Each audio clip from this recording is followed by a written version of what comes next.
नमस्कार विद्यार्थी मित्रांनो, स्वागत आहे SK MPSC अकॅडमी या आपल्या YouTube चॅनलमध्ये। आज दिनांक 4 जुलै 2024 वार आहे गुरुवार। तुमसाठी घेऊन आलो आहे संपूर्ण वृत्तपत्र विश्लेषण, ज्यामध्ये या ठिकाणी आपण Loksatta newspaper, the Indian express, the Hindu या न्यूजपेपरमध्ये ज्या कोणत्या न्यूज स्पर्धा परीक्षा दृष्टिकोनातून आपल्यासाठी महत्त्वाचे असतात त्यांना या ठिकाणी आपण डिस्कस करत असतो। जे काही आजचे डिस्कशन आहे त्यामध्ये या ठिकाणी आपण प्रधानमंत्री मुद्रा योजना, सेन्सेक्स, पंतप्रधान, गिनी गुणांक, Aditya L1 mission, SEBEX 2, article 356, artificial intelligence preparedness index या संदर्भात ज्या काही न्यूज आहेत त्यांना या ठिकाणी आपण MCQ क्वेश्चनच्या माध्यमातून डिस्कस करणार आहोत।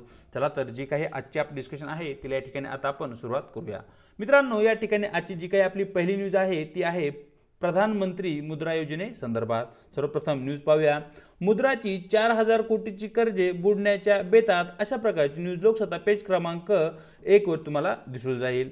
जे काही सूक्ष्म लघु उद्योग आहे या उद्योगांना विनातारण लोन देण्याची जी काही सरकारची योजना आहे तिला या ठिकाणी आपण प्रधानमंत्री मुद्रा योजना म्हणतो। परंतु या ठिकाणी मागच्या काही दिवसापासून या योजनेच्या अंतर्गत देण्यात आलेले जे काही कर्ज आहे, लोन आहे, त्याचे हप्ते मोठ्या प्रमाणावर थकीत आहे। परिणामी या ठिकाणी हजारो कोटी रुपयाचा या ठिकाणी जे काही कर्ज आहे ते बुडू शकते, अशा प्रकारची ती एकूण न्यूज आहे। या ठिकाणी या न्यूजच्या आधारावर जो काही आजचे आपले प्रश्न आहेत ते प्रश्न पाहूया।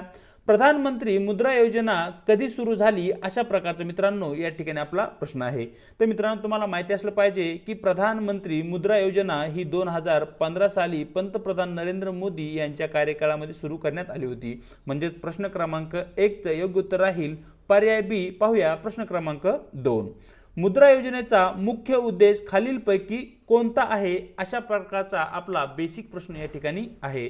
तर जी काही मुद्रा योजना आहे या मुद्रा योजनेचा मुख्य आणि जो काही प्राथमिक उद्देश आहे तो म्हणजे या ठिकाणी जे काही सूक्ष्म आणि लघु उद्योग आहेत यांना परवडणाऱ्या व्याज दरावर कर्ज उपलब्ध करून देणे हा मुख्य उद्देश या ठिकाणी मित्रांनो मुद्रा योजनेचा असलेला दिसतो। प्रश्न क्रमांक 2 योग्य उत्तर राहील पर्याय बी। चलूया आजच्या आपल्या पुढच्या प्रश्नाकडे, जे की मित्रांनो या ठिकाणी सेन्सेक्स यापासून घेतले आहे। सर्वप्रथम त्या संदर्भात जी काही न्यूज आहे ती न्यूज पाहूया।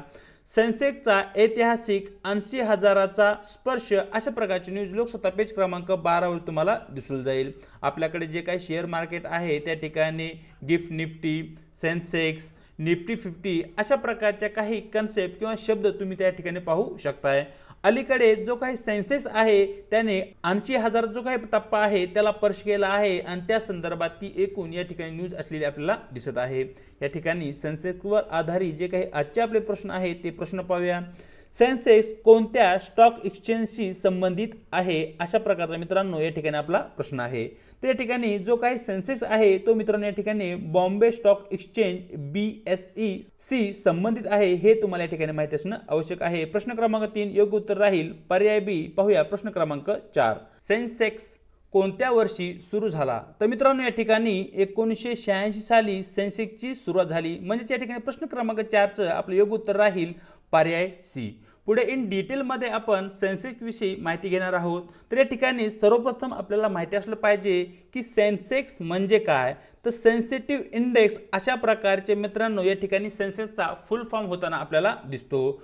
संबंधित कोणत्या स्टॉक एक्सचेंजशी आहे, तर बॉम्बे स्टॉक एक्सचेंजशी संबंधित या ठिकाणी आपल्याला सेन्सेक्स असलेला आपल्याला दिसतो। याची सुरुवात 1986 साली झाली आणि जी काही BSE आहे बॉम्बे स्टॉक एक्सचेंज मध्ये ज्या काही सूचीबद्ध प्रमुख 30 कंपन्या आहेत त्या कंपन्यांचा मिळून या ठिकाणी सेन्सेक्स बनतो, हे तुम्हाला या ठिकाणी माहिती असणं आवश्यक आहे।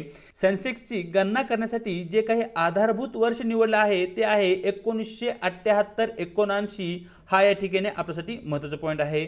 सेन्सेक्सची गणना करण्यासाठी जी काही आधार पद्धती आहे ती आहे फ्री फ्लोट मार्केट कॅपिटलायझेशन पद्धती। म्हणजे या ठिकाणी जे काही शेअर मार्केट आहे या शेअर मार्केटमध्ये ग्राहकाकडून जे काही शेअर्स आहेत त्याची होणारी डिमांड किंवा त्याची होणारी जी काही विक्री आहे या आधारावर या ठिकाणी सेन्सेक्सची गणना केली जाते। आणि त्याचबरोबर मित्रांनो सेन्सेक्स शेअरच्या वाढत्या किमती आणि गुंतवणूकदारांचा जो काही शेअर मार्केटवर विश्वास आहे तो विश्वास या ठिकाणी दर्शवण्याचं कार्य करतो।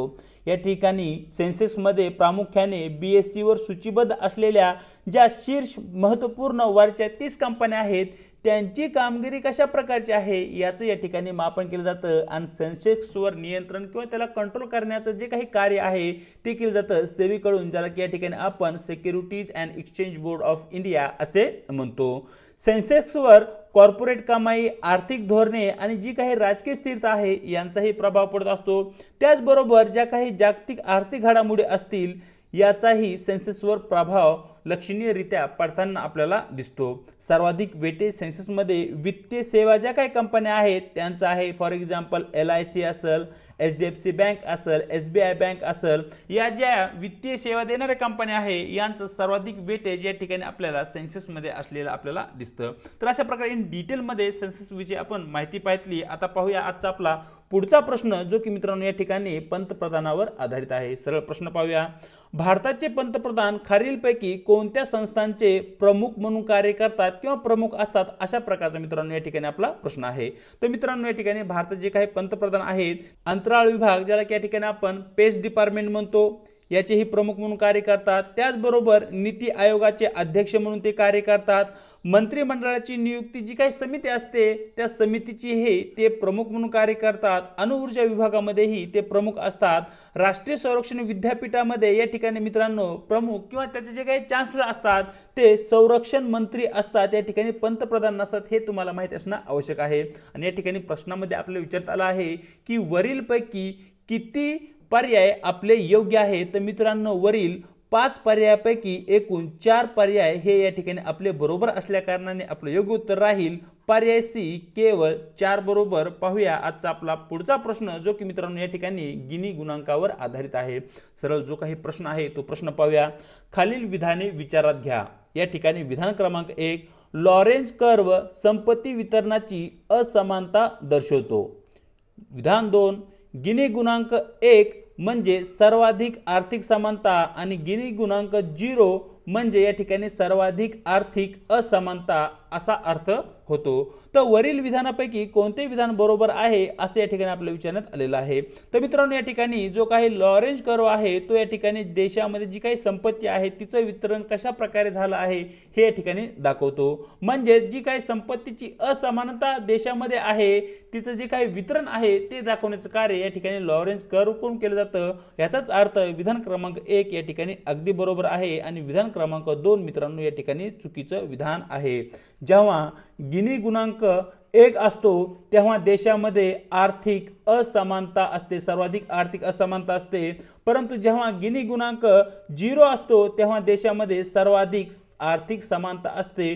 म्हणजे या ठिकाणी जस्ट त्यांनी उलट केलं आहे, त्यामुळे या ठिकाणी विधान क्रमांक 2 चुकीचं आहे. म्हणजे या ठिकाणी वरील 2 विधानापैकी विधान क्रमांक 1 बरोबर असल्या कारणाने आपले योग्य उत्तर राहील पर्याय ए, केवळ विधान 1 बरोबर. पाहूया आजचा आपला प्रश्न क्रमांक 7, जो की मित्रांनो या ठिकाणी आदित्य L1 मिशन संदर्भात आहे. सरळ प्रश्न पाहूया. आदित्य L1 मिशनच्या संदर्भात खालील विधाने विचारात घ्या. या ठिकाणी विधान क्रमांक 1, आदित्य L1 मिशनद्वारे वापरलेली हॅलो ऑर्बिट ही सूर्याभोवती वर्तुळाकार कक्षा आहे. 2, आदित्य L1 हे इस्रोने पाठवलेले सौरवेधशाळा अवकाशयान आहे. 3, आदित्य L1 ची प्रभामंडल कक्षा निवड आहे कारण ती अवकाशयानाला सूर्याच्या संपूर्ण पृष्ठभागाचे निरीक्षण करून देते. तर या ठिकाणी मित्रांनो वरील 3 विधानापैकी आपली किती विधानं बरोबर आहेत असे या ठिकाणी प्रश्नामध्ये विचारण्यात आलेलं आहे. तर या ठिकाणी विधान क्रमांक 1 मित्रांनो चुकीचं आहे. विधान क्रमांक 2 अगदी बरोबर आहे. विधान क्रमांक 3 या ठिकाणी चुकीचं असल्या कारणाने वरील 3 विधानापैकी केवळ आपले विधान 1 बरोबर असल्या कारणाने आपलं योग्य उत्तर राहील पर्याय ए, केवळ 1 विधान. म्हणजे वरील विधानापैकी किती विधान असं या ठिकाणी आपलं विचारण्यात आलं आहे, कोणते विधान असं या ठिकाणी विचारण्यात आलेलं नसल्या कारणाने आपलं योग्य उत्तर राहील पर्याय ए, केवळ वरील 3 विधानापैकी एकच विधान या ठिकाणी आपलं बरोबर आहे. पाहूया आजचा आपला पुढचा प्रश्न, जो की मित्रांनो या ठिकाणी सेबेक्स 2 संदर्भात आहे. सरळ जो काही प्रश्न आहे तो प्रश्न पाहूया. भारताने नुकताच विकसित केलेला सेबेक्स 2 ही नेमकी काय आहे अशा प्रकारचा सरळ बेसिक आणि फॅक्च्युअल प्रश्न या ठिकाणी आपल्या समोर आहे. तर मित्रांनो या ठिकाणी अलीकडेच भारताने सेबेक्स 2 नावाचा एक घटक विकसित केला आहे, जो की एक स्फोटक घटक आहे. जी काही आण्विक अणुबॉम्ब आहे या आण्विक अणुबॉम्ब नंतर सर्वाधिक विध्वंसक म्हणून स्फोटक या ठिकाणी आपण सेबेक्स 2 ला पाहतो। म्हणजे या ठिकाणी सेबेक्स 2 ची विध्वंसता जी काही क्षमता आहे ती खूपच अधिक आहे। प्रश्न क्रमांक 8 योग्य उत्तर राहील पर्याय सी। पाहूया प्रश्न क्रमांक 9 आणि 10 जे की मित्रांनो या ठिकाणी यूपीएससी आणि एमपीएससी करणारे जे काही आपले बांधव आहेत त्यांना गृहीत धरून खास करून आपण फ्रेम केलेले आहेत। सरळ प्रश्न पाहूया। If the president of India exercise his power as provided under Article 356 of the Constitution in respect of a particular state, then या ठिकाणी प्रश्नामध्ये असं विचारण्यात आलं आहे की आर्टिकल 356 च्या अंतर्गत राष्ट्रपतींना जे काही अधिकार देण्यात आले आहेत त्या अधिकाराचा जर राष्ट्रपतीने वापर केला तर काय होईल। तर मित्रांनो या ठिकाणी या प्रश्नाचं आपलं योग्य उत्तर राहील पर्याय B. The power of legislature of the state shall be exercisable by a under authority of parliament. म्हणजे जी काही राज्याची विधानसभा आहे त्या विधानसभेचे जे काही पॉवर आहेत अधिकार आहेत हे या ठिकाणी संसदेच्या अधिकारा अंतर्गत एक्सरसाइज केले जातील किंवा वापरले जातील असा त्याचा या ठिकाणी अर्थ होतो। म्हणजे या ठिकाणी प्रश्न क्रमांक 9 चं योग्य उत्तर राहील पर्याय बी। पाहूया आजचा आपला शेवटचा प्रश्न जो की मित्रांनो या ठिकाणी आर्टिफिशियल इंटेलिजन्स प्रिपेअर्डनेस इंडेक्स संदर्भात आहे। सरळ जो काही प्रश्न आहे तो प्रश्न पाहूया। The artificial intelligence preparedness index is release by which of the following organisation. तर मित्रांनो या ठिकाणी तुम्हाला माहिती असलं पाहिजे की जो काही आर्टिफिशियल इंटेलिजन्स प्रिपेअर्डनेस इंडेक्स आहे तो या ठिकाणी इंटरनॅशनल मॉनिटरी फंड IMF कडून तो रिलीज केला जातो। प्रश्न क्रमांक 10 योग्य उत्तर राहील पर्याय बी। तर अशा प्रकारे मित्रांनो दिनांक 4 जुलैचे जे काही आपलं वृत्तपत्र डिस्कशन आहे ते या ठिकाणी आपण पूर्ण केलं आहे। व्हिडिओ जर आवडला असेल तर व्हिडिओला लाईक करायचे, आपल्या मित्रांसोबत शेअर करायचे आणि आपल्या व्हिडिओ लेक्चर सिरीज विषयी तुम्हाला काय वाटतं हे कमेंट बॉक्समध्ये कळवायचं आहे। त्याचबरोबर न विसरता या ठिकाणी आपल्या यूट्यूब चॅनलला सबस्क्राईब सुद्धा करायचं आहे। व्हिडिओच्या डिस्क्रिप्शन बॉक्समध्ये देण्यात आलेली आपल्या टेलिग्राम चॅनलची जी काही लिंक आहे त्या ठिकाणी तुम्हाला आपल्या टेलिग्राम चॅनल सुद्धा जॉईन करायचे आहे, ज्याच्या माध्यमातून आपल्या प्रत्येक व्हिडिओच्या लिंक्स आणि त्याचबरोबर स्पर्धा परीक्षेसंदर्भात महत्त्वपूर्ण ज्या काही अपडेट आहेत त्या तुम्हाला त्या ठिकाणी भेटत राहतील। विशेष बाब म्हणजे जी काही आपली डिस्कशन आहे त्या डिस्कशनची PDF ही त्या ठिकाणी तुम्हाला येणाऱ्या काही दिवसांमध्ये अवेलेबल होऊन जाईल। आज इथेच थांबत आहोत, भेटूया एका नवीन व्हिडिओ सोबत।